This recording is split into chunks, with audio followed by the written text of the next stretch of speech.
akwai report da aka cire a 2023 da yake bayanin posting ɗaya Messi ya yi, aka ba shi kudin da ya kai 4.9 million USD.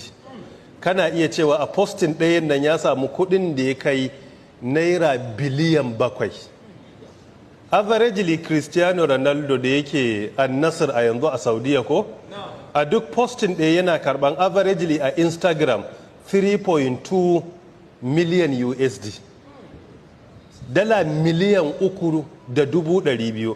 Kana iya kiyasta ka ce kusan duk posting ɗaya da ya Instagram ana biyansa naira biliyan 6 ko abin da ya kama da haka. To sai zama kudin duk posting ɗaya wata ran zai iya yin 3 ko 4 kawai posting kwaya ɗaya. Kawai ai posting. Kuma abin mamaki a social media yanzu YouTube din wanda suke YouTube sun fi wanda suke Instagram. In banda Facebook